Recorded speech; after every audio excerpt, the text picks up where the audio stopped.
மக்கள் அவரை பாராட்டுகிறார்கள், போற்றுகிறார்கள். இது ஒரு பக்கம். ஆனால் வெறும் தமிழர்கள் மட்டும்தான் அவரை பாராட்டுகிறார்கள், போற்றுகிறார்களா? ஒட்டுமொத்த இந்தியாவிலே பாராட்டக்கூடிய ஒரு தலைவர் தான் நம்ம முத்தமிழர் கலைஞர் என்பதை நாம் பெருமையோடு எடுத்து சொல்ல முடியும். சொல்வதற்கு காரணம், முத்தமிழர் கலைஞர் மறைந்த பிறகு நாடாளுமன்ற வரலாற்றிலே இரு அவைகளையும் ஒருவர் எம்பியாக இல்லாமலே, முன்னாள் எம்பியாக இல்லாமலே, இரு அவைகளும் அவர் மறைவை ஒத்தி வைத்தது என்று சொன்னால் அது நம்முடைய முத்தமிழர் கலைஞரை தவிர வேறு எந்த தலைவரும் இல்லை என்கின்ற அந்த பெருமை நமக்கு உண்டு. அவர் இருக்கும் பொழுதெல்லாம் பல பொய் பிரச்சாரங்கள் வரும். அவர் இருக்கும்போது பொய் பிரச்சாரம் வந்தது என்று சொன்னால் உடனடியாக பத்திரிகையாளர்களிடம் செல்வார்கள். கேட்கிற கேள்விக்கு அப்படியே பதில் சொல்ல, அப்படியே முடிச்சு வச்சுருவார்கள். ஆனால் அவர் மறைந்த பிறகு அவருக்கான இடத்தை நாம் தேர்வு செய்யும் போது வந்த ஒரு விமர்சனம் என்னவென்று சொன்னால், இவர் காமராசருக்கு இடம் கொடுத்தாதவர் என்று சொன்னார்கள். காமராசர் மறைந்த பிறகு அவரை காங்கிரஸ் மைதானம் தேனாம்பேட்டில் வச்சு மரியாதை செலுத்த வேண்டும் என்று முடிவு செய்த பொழுது முத்தமிழர் கலைஞர் சொன்னார், அவர் வெறும் அரசியல்வாதி மட்டுமல்ல, அவர் சுதந்திர போராட்ட வீரர். அவரை நம்முடைய அண்ணல் காந்தியடிகளுடைய எங்கே அடக்கம் செய்ய, எங்கே அவருக்கான நினைவிடம் இருக்கின்றது, அந்த இடத்தில் வைத்து அவரை மரியாதை செய்யுங்கள் என்று சொன்னவர் நம்முடைய முத்தமிழர் கலைஞர். அது மட்டுமல்ல, அது பக்கத்திலே நம்ம பார்த்துருப்போம். நாம அது பக்கத்திலே இந்தியாவிலே மழை பெஞ்சாலும் அந்த கொடையை பிடிச்சிட்டு அதுக்கான இடத்தை தேர்வு செய்து அதற்கான அடக்கம் செய்கின்ற வரைக்கும் நின்றவர் யார் என்று சொன்னால் முத்தமிழர் கலைஞர் அவர்கள். ஆனால் அவர் மறைந்த பிறகு அதை எடுத்து சொல்றதுக்கு அவர் இல்லை, மறைந்து விட்டார். ஆனா அவருடைய வரலாற்று சூழல்கள் இருக்கு பாத்தீங்கன்னா, அது அன்றைக்கு அவருக்காக பேசியது. மறைந்த பிறகும் வென்று காட்டியவர் யார் என்று சொன்னால் நம்முடைய முத்தமிழர் கலைஞர் என்று நாம் பெருமையோடு சொல்லலாம். இப்படி ஒவ்வொரு கட்டத்திலும் அவரை கொண்டாடுவதற்கு, இந்தியாவே கொண்டாடுகிறோம் என்று நாம் சொல்வதற்கு காரணம், அவர் 69ஆம் ஆண்டு முதலமைச்சராக அவர் பொறுப்பேற்கிறார். பேரறிஞர் அண்ணா மறைந்த பிறகு அவர் முதலமைச்சராக பொறுப்பேற்ற பொழுது அன்றைக்கு நடந்த ஒரு தேசிய வளர்ச்சி கூட்டத்திலே அங்கே கலந்து கொள்கின்றார். நம்முடைய நாட்டுக்கு தேவை என்று வரும்பொழுது சில வங்கிகளை நீங்கள் நாட்டுடைமையாக்க வேண்டும் என்று சொல்லும் பொழுது அன்றைக்கு இந்திரா காந்தி அம்மையார் 14 தனியார் வங்கிகளை நாட்டுடைமையாக்கிய அந்த பெருமை நம்முடைய முத்தமிழர் கலைஞருடைய அந்த பேச்சுக்கு உண்டு என்று நாம் சொல்ல முடியும். இப்படி ஒவ்வொன்றையும் நாம் எடுத்து சொன்னோம் என்று சொன்னால் இது தமிழ்நாட்டிற்கு மட்டுமல்ல, ஒட்டுமொத்தமாக இந்தியாவுக்கே வழிகாட்டியவர். அதனால தான் இன்றைக்கு முழுமையாக ஏன் இந்த 100 நிகழ்ச்சி இன்னும் 100 ஆண்டுக்கு அவருடைய நிகழ்ச்சியை, அவருடைய புகழை போற்றுகின்ற வண்ணம் எங்களுடைய திருச்சி தெற்கு மாவட்டம் கண்டிப்பாக செயல்படும் என்பதை சொல்ல நான் கடமைப்பட்டிருக்கின்றேன். இங்கே உரையாற்றியவர்களாம் சொன்னது போல எந்த தேர்தல் களமாக இருந்தாலும் சரி, குறிப்பாக என்னுடைய தெற்கு மாவட்டத்தை சார்ந்த நிர்வாகிகள் ஒரு தேர்தல் களம் வருகின்றது, அங்கே நம்முடைய தமிழ்நாட்டின் முதலமைச்சர் மாவட்ட கழக செயலாளராக எனக்கு அந்த பொறுப்பை வழங்குகிறார் என்று சொன்னால் அந்த நிமிஷத்திலேருந்து மூட்டை முடிச்ச கட்டிக்கிட்டு நேராக அங்கே போய் உட்காந்தோம்னா வெற்றி பெற்றுட்டு தான் நாங்கள் வருவோம். நாங்கள் அதை தான் அவர் சொன்னது போல சத்யா நகரையே இன்னைக்கு கலைஞர் நகராக மாற்றிட்டு வந்துட்டோம். இப்போ நாங்கள் அதே போன்று விக்கிரவாண்டியை பொறுத்த வரைக்கும் நாங்கள் பார்த்த காணை தெற்கு ஒன்றியத்தில் வாக்குப்பதிவு நடந்து அந்த வாக்குப்பதிவில் அதிகப்படியாக வாக்குகளை பெற்றுக் கொடுத்தது எந்த ஒன்றியம் என்று சொன்னால் அது நாம தான். வாக்கு இத்தனை சதவீதம் பதிவாக கிட்டத்தட்ட 68% நம்முடைய திராவிட முன்னேற்ற கழகத்துடைய வெற்றி வேட்பாளருக்கு நாம் பெற்றுக் கொடுத்தோம் என்கின்ற பெருமை நம்முடைய தெற்கு மாவட்டத்திற்கு இருக்கின்றது. ஆக நம்முடைய தலைவர் நமக்கு என்ன ஆணையிட்டாலும் சரி அதை செய்து முடிக்கக்கூடிய ஒரு முதல் வீரர்களாக, தளபதிகளாக எங்களுடைய தெற்கு மாவட்டத்துடைய உடன்பிறப்புகள் என்றைக்குமே செயல்படுவார்கள். அதுதான் முத்தமிழர் கலைஞர் அவர்களுக்கு நாங்கள் காட்டுகின்ற நன்றி. அவர் வகுத்து தந்த பாதையில் நாங்கள் தடமாறாமல் நாங்கள் நடைபோடுகிறோம் என்பதை நிரூபிக்கின்ற செயலாக அது அமைந்திருக்கின்றது என்று சொல்லி வருகை தந்திருக்கின்ற அனைத்து தலைவர்களையும், வருகை தந்திருக்கின்ற குறிப்பாக நம்முடைய ஐயா மகேந்திரன் நமக்காக ஆஸ்திரேலியாவிலிருந்து எப்படியெல்லாம் அந்த ஃப்ளைட்டை பிடிச்சிட்டு வந்திருக்கார், எவ்வளோ சிரமத்துக்கு இடையில வந்திருக்கார் என்று சொன்னால் நமக்காக வரவில்லை, கலைஞருக்காக வந்திருக்கின்றார். அவருக்கும் சரி பல நிகழ்வுகள் இருந்தாலும் ஒவ்வொருவரும் அதை ஒதுக்கி வைத்துவிட்டு அன்பில் மகேஷ் பொய்யாமொழி அழைக்கிறான், அழைப்பது எதற்காக? கலைஞர் நூற்றாண்டை கொண்டாடுவதற்காக என்று வருகை தந்திருக்கின்ற அனைத்து நல்ல உள்ளங்களுக்கும் இந்த நேரத்தில் எங்களுடைய தெற்கு மாவட்டத்தின் சார்பாக நன்றியினை தெரிவித்து தொடர்ந்து பயணிப்போம். தொடர்ந்து நம்முடைய மாண்புமிகு தமிழ்நாட்டு முதலமைச்சர் சொல்கின்ற காரியங்களை வெற்றிகரமாக நடத்தி முடிப்போம். அவர் சொன்னது போல 2020 200 அல்ல 234 நாம் அடிப்போம் என்று சொல்லி உங்கள் அனைவரின் சார்பாக மேடையில் இருக்கின்ற தலைவர்களை நானும் வருக வருக வருக என்று வரவேற்று இந்த அளவின் உரையை நிறைவு செய்கிறேன். நன்றி, வணக்கம். இந்த இனிய விழாவின் தலைவர் சாதிக்க பிறந்த சரித்திர மைந்தன் பள்ளி கல்வித்துறை அமைச்சர் மாண்புமிகு அன்பில் மகேஷ் பொய்யாமொழி அவர்களே, வரவேற்புரையாற்றிய மதிவாணன் அவர்களே, கருத்தரங்கை பங்கேற்று சிறப்பு செய்ய வந்திருக்கும் அண்ணன் பீட்டர் அல்போன்ஸ் அவர்களே, தோழர் மகேந்திரன் அவர்களே, திரு செந்தில் அதிபன் அவர்களே, திரு சிந்தனை செல்வன் அவர்களே, ஐயா அப்துல் சமது அவர்களே மற்றும் மேடையில் அமர்ந்திருக்கிற மேன்மைக்குரிய பெருமக்களே, பெரியோர்களே, நண்பர்களே, தாய்மார்களே, பாசத்திற்குரிய பத்திரிகையாளர்களே, ஊடக உறவுகளே, உங்கள் அனைவருக்கும் என் அன்பான வணக்கத்தை தெரிவித்துக் கொள்கிறேன். அமைச்சர் அவர்களே, நன்றி. ஏன் நன்றி என்றால் இரண்டு பொருண்மைகளுக்காக. முதல் பொருண்மை, முத்தமிழறிஞர் கலைஞர் என்ற மாமனிதனுக்கு, இந்த நூற்றாண்டின் மேதைக்கு மூன்றாம் தலைமுறையாகி நீங்கள் எடுக்கிற இந்த விழா அறிவு திருவிழா, நன்றியின் திருவிழா, நட்பின் திருவிழா. இந்த திருவிழா மூத்த தலைவனுக்கு இளைய தலைமுறை எடுக்கிற நன்றி திருவிழா என்று உங்களுக்கு நன்றி சொல்லுகிறேன். இரண்டாவது நன்றி, எனக்கு நீங்கள் வழங்கிய வாய்ப்புக்கு. இத்தனை பெருமக்களை, இதோ இத்தனை திருமுகங்களை, கூடத்தில் கூடியிருக்கிற இந்த பெருமக்களை, மாடத்தில் கூடியிருக்கிற எங்கள் அன்பு நண்பர்களை, இத்தனை நண்பர்களை அறிமுகம் செய்து கொள்வதற்கு வாய்ப்பளித்ததற்காக உங்களுக்கு நன்றி தெரிவித்துக் கொள்கிறேன். சாதிக்க பிறந்த சரித்திர மைந்தன் என்று நான் அடைமொழி சொன்னது வெறும் மோனைக்காக அல்ல. சாதிக்க பிறந்த சரித்திர மனிதன். சாவண்ணா நெடிலில் தொடங்கி சகரம் குறிலில் இணைத்து மோனைக்காக சொல்லப்பட்ட வார்த்தை அல்ல, அன்பில் மகேஷ் அவர்களுக்கு நான் சொன்ன சொல். நண்பர்களே, அன்பில் மகேஷுக்கு முன், அன்பில் மகேஷுக்கு பின் என்று பள்ளி கல்வித்துறையை இரண்டாக பிரித்து பாருங்கள். நான் எனக்கு எட்டிய தகவல், நான் உணர்ந்த செய்தி, காற்று வந்து என் காதில் எழுதிவிட்டு போற தகவல், இவர்களை பார்த்து சொல்லுகிறேன். முதலில் அரசு பள்ளிகளுக்கும் தனியார் பள்ளிகளுக்கும் ஒரு வேறுபாடு இருந்தது. அரசு பள்ளி என்பது மாற்றாந்தாய் வீடு மாதிரி இருந்தது. தனியார் பள்ளி என்பது மாமியார் வீடு மாதிரி இருந்தது. மாமியார் வீட்டுக்கு எல்லோரும் மகிழ்ச்சியாக போவார்கள், மாற்றாந்தாய் வீட்டுக்கு யாரும் போக மாட்டார்கள். இன்றைக்கு மாற்றாந்தாயாய் இருந்த அரசு பள்ளிகளை தாய் வீடாக மாற்றிய பெருமை நம்முடைய அன்பில் மகேஷ் பொய்யாமொழி அவர்களுக்கு உண்டு. உங்களை வாழ்த்துகிறேன். நல்ல வழியில், தெளிவான சிந்தனையில் செயல்பட்டுக் கொண்டிருக்கிறீர்கள். உங்களை நாங்கள் வாழ்த்துவதற்கட்டும். தளபதி வாழ்த்துவார், உங்கள் தோழர் உதயநிதி வாழ்த்துவார், நண்பர்கள் வாழ்த்துவார்கள், ஊடக உலகம் வாழ்த்தும். எல்லாவற்றையும் விட இன்றைய விழா நாயகன் கலைஞர் எங்கிருந்தாலும் உங்களை வாழ்த்திக் கொண்டிருப்பார். உங்களை வாழ்த்துகிறேன். 3 தலைமுறையாக ஒரு இயக்கத்தோடு ஒரு குடும்பம் இணைந்திருப்பது என்பது இந்தியாவின் அதிசயம்.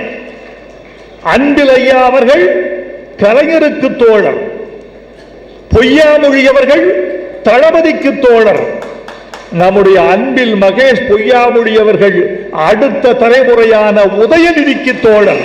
இந்த 3 தலைமுறை சேர்ந்திருக்கிற இந்த அதிசயம் உங்களுக்குத்தான் நிகழ்ந்திருக்கிறது என்று நினைக்கிறேன்.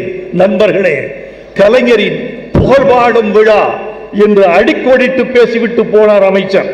இந்த விழாவின் நோக்கம் என்பது யாது?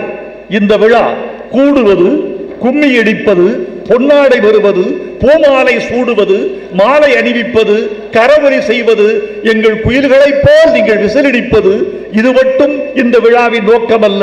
இந்த விழாவின் நோக்கம் என்பது ஒன்றே ஒன்று, கலைஞர் என்ற தத்துவ தலைவனின் புகழை பாடுவதால் இன்னும் அவரிடமிருந்து இந்த சமூகம் என்ன பெற்றுக்கொள்ளப் போகிறது என்பதுதான் இந்த விழாவின் நோக்கமாக நான் நினைக்கிறேன்.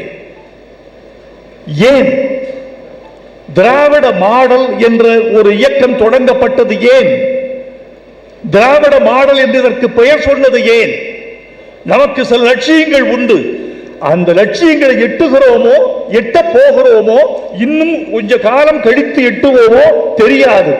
ஆனால் நான் ஒன்றை சொல்லிக் கொள்ள வேண்டும் என்று ஆசைப்படுகிறேன். பத்திரிகையாளர்களே, ஊடக உறவுகளே, வைரமுத்து திராவிட இயக்கத்தின் நோக்கம் என்று இதை சொன்னான் என்று சொல்லுங்கள். எங்கள் நோக்கமெல்லாம் ஒன்றுதான். ஆனால் அடிக்கோடிட்டு சொல்லுகிறேன், இதை இன்றைக்கு அடைந்து விட்டோமா என்பது இல்லை, நாளை அடைவோமா என்பது இல்லை, அடுத்த நூற்றாண்டை தொடுவோமா என்பதில்லை. இந்த லட்சியங்களை தொட்டே தீருவதுதான் திராவிட இயக்கத்தின் நோக்கம். 4 பேர், இந்த சமூகம் என்பது 4 பேர் என்று சொல்லுவார்கள். நான் சொல்லுகிறேன், இந்த சமூகம் என்பது 4 பேர் அல்ல, 4 பேரை கொண்டது அல்ல இந்த சமூகம், 4 பேர் இல்லாததுதான் இந்த சமூகம். ஒரு திருடன், ஒரு பிச்சைக்காரன், ஒரு கொலைகாரன், ஒரு விலைமகன், இந்த 4 பேரும் இல்லாத ஒரு சமுதாயம் தான் உண்மையான சமுதாயம். இதை நோக்கித்தான் உலகத்தின் எல்லா இயக்கங்களும் நடைபோடுகின்றன. எட்டுதார்களோ இல்லையோ தெரியவில்லை. இந்த நூற்றாண்டுக்குள், அடுத்த நூற்றாண்டுக்குள் இந்த லட்சியத்தை எட்டினால்தான் ஒரு இயக்கம் பிறந்ததற்கு அர்த்தம் இருக்கும் என்று நாங்கள் கருதுகிறோம். அதை நோக்கி நாம் பயணம் பண்ண வேண்டும் என்று நான் விரும்புகிறோம். நண்பர்களே, கலைஞர் என்ற ஒரு பெருமகனை தலைவராக பெற்றதற்காக நீங்கள் பெருமைப்பட வேண்டும். இப்படி ஒரு தலைவன் இனி பிறப்பானா என்று எனக்கு தெரியாது. எல்லா மனிதனும் ஒன்றுக்குத்தான் ஆசைப்படுகிறான், இறந்த பிறகும் வாழ்வதற்குத்தான் ஒரு மனிதன் ஆசைப்படுகிறான். நீங்கள், இவர்கள், நான், அவர்கள் எல்லோருமே இறந்த பிறகும் வாழ்வதற்குத்தான் ஆசைப்படுகிறோம். அதற்கு வாழ்க்கை என்பது என்ன தெரியுமா? இறந்த பிறகும் வாழ்வதற்கு ஆன பயிற்சிகளை பெறுவதுதான் வாழ்க்கை என்று நான் கருதுகிறேன். கலைஞர் வாழ்ந்த காலம் வரைக்கும் தான் மறைந்த பிறகும் வாழ்வதற்கான உச்சகட்ட பணிகளை ஆற்றிவிட்டு போயிருக்கிறார் என்பதுதான் உண்மை. திருவள்ளுவர் என்ற கல் சொல்லும் கலைஞர் யார் என்று, வள்ளுவர் கோட்டம் சொல்லும் கலைஞர் யார் என்று, திருக்குறள் உரை சொல்லும் வள்ளுவர் யார் என்று, கலைஞர் யார் என்று, திருவள்ளுவரை சுமந்த தத்துவங்கள் சொல்லும் கலைஞர் யார் என்று, திரை சொல்லும், பெண்கள் உரிமை சொல்லும், குடிசை மாற்று வாரிய வீடு சொல்லும், இந்த மண்ணுக்கு வேளாண் குடிகளுக்கு அவர் வழங்கிய இலவச மின்சாரம் சொல்லும் அவர் யார் என்று. அப்படிப்பட்ட ஒரு முக்கிய தலைவரை இங்கு நாம் கொண்டாட வந்திருக்கிறோம். மறந்து விடாதீர்கள், மறக்கப்படக்கூடிய தலைவர் அல்ல கலைஞர், நினைத்து கொண்டே இருக்க வேண்டிய தலைவர். அவருடைய வாழ்க்கையின் எந்த பக்கம் புரட்டினாலும் இதுதான் பயனுள்ள அரசியல் தத்துவம் பாடம் என்று வரலாற்றில் எழுதினார் அல்லவா, அந்த எழுத்துக்கு அவரேதான் முக்கியமான ஒரு விஷயம் என்று நான் கருதுகிறேன். நண்பர்களே, ராஜராஜ சோழன் நினைக்கப்படுகிறான். எதனால் நினைக்கப்படுகிறார் என்று பாருங்கள். அவர் கட்டிய அரண்மனை இன்றைக்கு இல்லை, அவன் சூடிய மகுடம் இன்றைக்கு இல்லை, அவன் தரித்த வாள் இன்றைக்கு இல்லை, அவன் உடுத்த பீதாம்பரம் இன்றைக்கு இல்லை. எது நிற்கிறது? அவன் இந்த மண்ணுக்கு கல்லால் செய்த கலைக்கோயில் மட்டும்தான் நிலைக்கிறது. ஏனென்றால் அரண்மனை அழிந்து போகும், கோயில் அழியாது. அரண்மனை என்பது தனி உடைமை, அழிந்து போகும். கோயில் என்பது பொது உடைமை, அழியாது. இதுதான் அடிப்படை. இந்த லட்சியங்களை எல்லாம் உள்வாங்கி மக்களுக்கு செலுத்துகிறவர் எவனோ அவன்தான் அடுத்த நூற்றாண்டிலும் நினைக்கப்படுவார் என்பதற்கு கலைஞர் அவர்களை எடுத்துக்காட்டு என்று நான் நினைக்கிறேன். ஒரு உண்மையை சொல்ல வேண்டும் நண்பர்களே, வயிற்றுக்கு சோறிட வேண்டும் இங்கு வாழும் மனிதருக்கெல்லாம், பயிற்சி பல கல்வி தந்து இந்த பாறை உயர்த்திட வேண்டும் என்று மகாகவி சொல்லி சென்றார். அதை செய்தது நீதி கட்சியும் திராவிட இயக்கமும் காமராஜர் அவர்களும் கலைஞர் அவர்களும் இவர்களும் தான். இவர்களால் தான் வயிற்றுக்கு சோறிட வேண்டும் என்ற திட்டம் உருவானது. வாழும் மனிதருக்கெல்லாம் பயிற்சி பல கல்வி தந்து என்று சொன்னது அன்பில் மகேஷ் பொய்யாமொழி வந்து இந்த காரியத்தை செய்து கொண்டிருக்கிறார் என்று இந்த கவிதையில் உங்களுக்கும் ஒரு சிறு பங்கு இருக்கிறது. 21 லட்சம் குழந்தைகள் அதிகாலையில் புன்னகை புரிகிறார்கள். 21 லட்சம் குழந்தைகளின் புன்னகையோடு இந்த நாள் விடுகிறது என்றால் அது தளபதியின் காலை உணவு திட்டத்தாலும் அன்பில் மகேஷ் பொய்யாமொழியின் நிலையான செயற்பாடுகளாலும் என்று நான் நினைக்கிறேன். நண்பர்களே, ஒரு செய்தியை சொல்ல வேண்டும். வடநாட்டு திட்டங்களுக்கும் தென்னாட்டு திட்டங்களுக்கும் ஒரு வேறுபாடு உண்டு. இது ரொம்ப முக்கியமான பதிவாக நான் நினைக்கிறேன். வடநாட்டிலும் சத்துணவு கொண்டு வந்தார்கள் நம்மை பார்த்து. வடநாட்டு சத்துணவு பரிமாறப்படுகிற போதே நிராகரிக்கப்பட்டு விட்டது. ரொம்ப முக்கியமான செய்தி சொல்றேன். வடநாட்டு திட்டம் அடிப்படையிலே தோல்வி. என்ன தெரியுமா? மேல் வகுப்பு மேல்தட்டு பிள்ளைகள் தனியாக போய் உட்கார்ந்து கொண்டார்கள். கீழ்த்தட்டு மாணவர்கள் தனியாக ஒதுக்கப்பட்டார்கள். சமைக்கிற பெண்கள் தலித்து பெண்களாக இருந்தால் அந்த சோறு குப்பையில் கொட்டப்பட்டது. என்ன காரணம்? நீங்கள் அடிப்படையை தெரியாமல் திட்டம் போடுகிறீர்கள். கிழிந்த இலையின் மீது நீங்கள் சோறு பரிமாறுகிறீர்கள். நாங்கள் இலையை தட்டை வெள்ளித்தட்டு போட்டு அதன் மீது நாங்கள் பரிமாறுகிறோம். என்ன காரணம் தெரியுமா? ஜாதி என்ற வேர்கள் அகற்றப்படாமல் இந்த சத்துணவு திட்டம் வெற்றி பெறாது. ஜாதி என்ற கட்டமைப்பை அடித்து ஒழித்து நகர்த்திய பிறகு அல்லது அதன் வீரியத்தை குறைத்த பிறகுதான் சத்துணவு திட்டம் இங்கு செயல்படுத்த தொடங்க முடியும். பெரியார் போட்ட திட்டம், அண்ணா வகுத்தது, கலைஞர் தொடர்ந்தது. ஜாதியின் மீது ஒரு பெரிய மாயை இருந்ததே, அந்த மாயையை ஒழித்த பிறகுதான் இந்த சத்துணவு திட்டம் இங்கே மேல்தட்டு மக்களும் கீழ்த்தட்டு மக்களும் ஒரே வரிசையில் உட்கார ஆரம்பித்தார்கள். பெரியாரை பார்த்து கேட்டார்கள், ஐயா நீங்கள் சொல்லுங்கள், ஜாதி பெரிதா மதம் பெரிதா? அவர் யோசித்து விட்டு சொன்னார், மதம் பெரிதல்ல, ஜாதிதான் பெரிதுன்னார். என்னையா, மதம் என்பது சர்வதேச அமைப்பு, உலக பேரமைப்பு, அது ஜாதி என்பது உள்ளூர் அமைப்பு. நீங்கள் மதம் பெரிதில்லை, ஜாதிதான் பெரிது என்கிறீர்களே, ஏன்? பெரியார் சொன்னார், மதம்தான்ப்பா சின்னது, ஜாதிதான்ப்பா பெருசு. ஏன்? நீ நினைச்சா மதம் மாற முடியும், உன்னால ஜாதி மாற முடியுமா? ஜாதி அவ்வளவு வேர்பிடிப்பு கொண்டது. அந்த ஜாதியை ஒழித்து விட்டுத்தான் நீங்கள் இதற்கு வர வேண்டும், இந்த சத்துணவு திட்டத்தை கொண்டு வர வேண்டும் என்று நான் நினைக்கிறேன். நண்பர்களே, கலைஞர் என்ற ஒரு மாமனிதன் நினைக்கிற பொழுது அவருடைய தமிழை, அவருடைய நகைச்சுவையை, அவரது சொற்பொழிவை, ஒரு தலைவன் மீது இத்தனை திறமைகள் கட்டமைக்கப்படுமா? எனக்கு தெரிந்து உலக தலைவர்களையும் பார்க்கிறோம், இந்திய தலைவர்களையும் பார்க்கிறோம். ஒரு தலைவன் மீது இத்தனை திறமைகள், எழுத்தாளர், பேச்சாளர், கவிஞன், பாடலாசிரியர், நாடகாசிரியர், தயாரிப்பாளர், கட்சி தலைவன், ஆட்சி தலைவன், குடும்ப தலைவன், ஒரு கூட்டணி தலைவன்,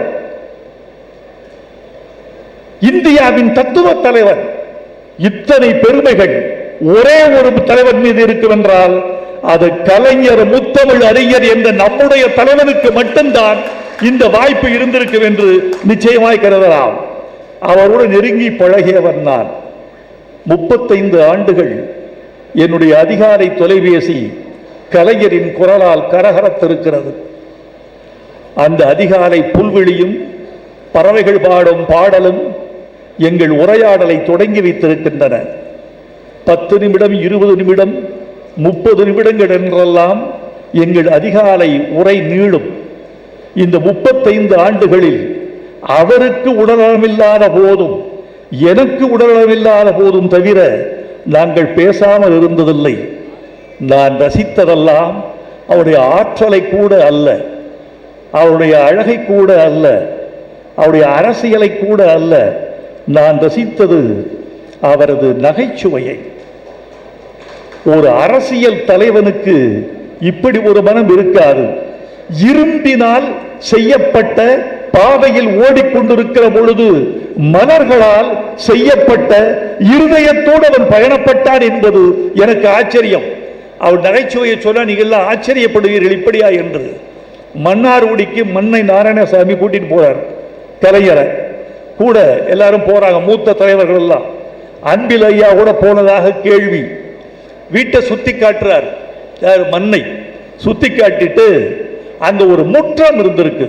முற்றம்னா ஓப்பன் டு ஸ்கை இருக்கும், ஓட்டிய சொல்ல இருக்கும், மேலே திறந்திருக்கும், மழை தண்ணீர்லாம் அங்கதான் விழும்.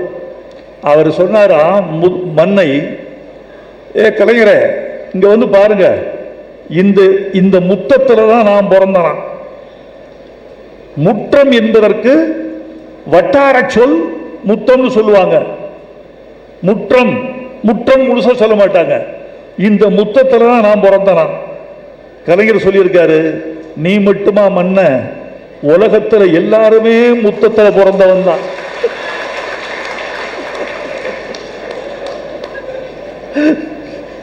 இதை மண்ணை நினைவின் கடைசி சொட்டு இருக்கு வரைக்கும் மறக்காமல் ஊருக்கெல்லாம் சொல்லிக் கொண்டிருந்தார் என்பது. ஒரு மேடையில் நாங்கள் இருக்கிறோம். அப்போது மீன்வளத்துறை அமைச்சராக இருந்த சாமி என்பவர் மேடையில் அமர்ந்திருக்கிறார். எல்லோரும் பேச வேண்டும், நேரம் குறைவாக இருக்கிறது. அப்போது கலைஞர் இன்னொரு ஒரு சந்திப்புக்கு செல்ல வேண்டும். அப்போ எல்லோரும் கொஞ்சம் கொஞ்சமா பேசுங்கன்னு சொல்லிட்டு வர்றாங்க. அடுத்து மீன்வளத்துறை அமைச்சர் சாமி பேசுவார். சொன்ன அவர் கலைஞரை கடந்து இங்க வரார், ஒலிபெருக்கி முன்னாடி. கலைஞர் வர, சாமி ஐயா ரொம்ப பேசப்படாது, 1000 மீன் அளவுக்கு தான் பேசணும். அவர் மீன்வளத்துறை அமைச்சர், அவருக்கு எந்த மொழி புரியுமோ அந்த மொழியிலே ஊமை சொல்லி, நீ திமிங்கிலம் அளவுக்கு பேசுறாத, நீ சுறா மீன் அளவுக்கு பேசுறாத, 1000 மீன் தான் சின்னது இருக்குதுலையே, 1000 மீன் அளவுக்கு பேசிட்டு வா. இது என் காதுக்கு மட்டும் கேட்டு நான் வாய்விட்டு சிரித்து என்ன சொன்னார் என்று சபை கேட்டு நான் ஒலிபெருக்கியில் முன்னால் அறிவித்து அந்த சபையே கரவொலி செய்தது உங்களை போல. அதிகாரிகளை அவர் தழுவி போற அழகே அழகு. நீங்க ஒரு முக்கியமான விஷயம், அமைச்சர் எவ்வளவுதான் அதிகாரம் படைத்தவராக இருந்தாலும் அதிகாரிகளை கொஞ்சம் தழுவிக்கொண்டு அனுசரித்துக் கொண்டு போகிறவர் தான் சாதிப்பார். அன்பில் மகேஷுக்கு அதிகாரிகள்கிட்ட அவ்வளவு நல்ல பேர் இருக்கு. அழுத்தியும் சொல்லுவார், அன்பாகவும் சொல்லுவார், நினைத்ததை சாதிப்பார். ஒரு காவல்துறை மாநாடு, அந்த காவல்துறை மாநாட்டில் எல்லாரும் வந்திருக்காங்க. எல்லா ஐஜி, எல்லா டிஐஜி, எல்லா ஏசி எல்லாரும் உட்கார்ந்துருக்காங்க. உட்கார்ந்துருக்கும் போது அப்ப டிஜிபி திரு ராஜ்மோகன் அவர்கள், அவருக்கு தமிழ் கொஞ்சம் தடுமாறு, ஆங்கிலம் பிரபலமா பேசுவார். அப்போ முதலமைச்சர் முன்னால தமிழ் பேசணுமேன்னு அவருக்கு ஒரு பெரிய நடுக்கம் வந்துருச்சு. ஒரு உதறல் இருக்கு அவருக்கு. அந்த உதறலை பார்த்துட்டு அவர் வேலைக்கு வந்திருக்கார். வந்துட்டு அவர் நடுங்குவது சபைக்கே தெரிகிறது. அவர் சொல்லியிருக்காரு, நான் நடுங்குவதை பார்த்து நீங்களெல்லாம் நகைக்கிறீர்கள்.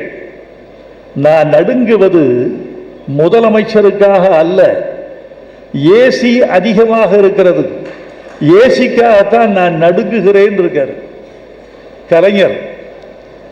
இது என்னையா ஆச்சரியம், நான் முதலமைச்சருக்கு நடுங்கவில்லை, ஏசிக்காகத்தான் நடுங்குகிறேன்கிறாரு. ஒரு டிஜிபி ஏசிக்கு நடுங்கலாமா?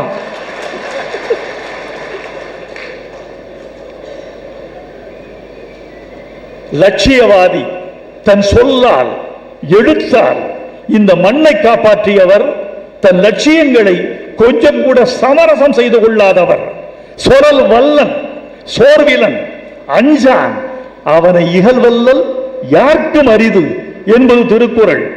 ஒருமுறை உங்கள் அரசு மூன்றாம் தர அரசு சொல்லிட்டாரு HV ஹெண்டே. எங்க சட்டசபையில நம்ம ஆட்களும் பாஞ்சிட்டாங்க. எங்கள் அரசை, கலைஞர் தலைமையில் ஆண்டு கொண்டிருக்கிற அரசை, நாட்டுக்கு நன்மை செய்து கொண்டிருக்கிற அரசை மூன்றாம் தர அரசு என்று இவர் சொல்வதா? எல்லாம் பாய போனார்கள். கலைஞர் கையை காட்டினார். கலைஞருடைய கை உயர்ந்தால் நாடு அமைதி கொண்டும். உட்கார்ந்துட்டாங்க. அவருக்கு நீங்கள் எல்லாம் பதில் சொல்ல வேண்டாம், நான் சொல்லுகிறேன். சட்டமன்ற உறுப்பினர் இங்கே சொன்னார் இது மூன்றாம் தர அரசு என்று. தப்பாக சொல்லுகிறீர்கள், இது நான்காம் தர அரசு. ஒரு அறிஞருடைய மூளை எப்படி வேலை செய்து பாருங்க. எப்போ ஒரு விஷயம் சொல்றேன் உங்களுக்கு, இந்த மேடையில் நான் பேசுவது ரொம்ப எளிது, இவர்கள் பேசுவது எளிது. ஏனென்றால் எங்களுக்கு என்ன தைரியம் தெரியுமா? நாங்கள் பேசுகிற போது நீங்கள் யாரும் கேள்வி கேட்க மாட்டீர்கள். அந்த சுதந்திரத்தால் நாங்கள் தப்பாகவும் பேசுகிறோம், பிழையாகவும் பேசுகிறோம், அதிர்ந்தும் பேசுகிறோம். எங்களை கேள்வி கேட்கிற உரிமையை நீங்கள் தடுத்து வைக்கப்பட்டிருக்கிறீர்கள் என்று ஒரு பேச்சாளர் ஒலிபெருக்கி முன்னால் பேசுகிறான். பேசுவது எளிது, பிழையாக பேசினால் கூட மன்னிக்க வேண்டும் என்று சொல்லிவிட்டு போய்விடலாம். சட்டசபை அப்படி அல்ல. அந்த விவாதத்தில் பங்கு கொள்கிறவர் தான் அறிவாளி. ஒலிபெருக்கியில் சொற்பொழிவு செய்கிறவர் அறிவாளி அல்ல. சொற்பொழிவு செய்கிறவன் சுதந்திரமானவன், விவாதத்தில் பங்கேற்கிறவன் கட்டுப்பட்டவன். உன் ஞானத்தின் விளிம்பு எது? உன் அறிவின் உயரம் எது? உடைய மொத்த கல்வி அறிவின் திரட்சி எது என்று சபை கணித்து கணித்து வைத்து பார்த்து கொண்டிருக்கும். அதனால் கடிதம். இது சொற்பொழிவல்ல, விவாதம். விவாதத்தில் இடுகிறார் கலைஞர். இது மூன்றாம் தர அரசு அல்ல, நான்காம் தர அரசு. பிராமணன், சத்திரியன், வைசியன், சூத்திரன் என்று பிரிக்கப்பட்ட 4 வர்ணங்களில் இது 4வது வருமானமான சூத்திரனின் அரசு என்று சொல்லுகிறேன். நீங்கள் மூன்றாம் தர அரசு என்று சொல்லாதீர்கள், இது 4ஆம் தர அரசு என்று சொல்லி சட்டசபை குறிப்பில் இன்னும் இருக்கிறது. இந்த வரலாற்று புகழ்பெற்ற பதில் சட்டசபை குறிப்பில் இன்னும் இருக்கிறது. இப்படிப்பட்ட தலைவனை நாம் இழந்திருக்கிறோம். நண்பர்களே, நீட்டி முழக்க எனக்கு ஆசை இல்லை. உங்களை பார்த்தால் பேசிக்கொண்டே இருக்கலாம் போல் தோன்றுகிறது.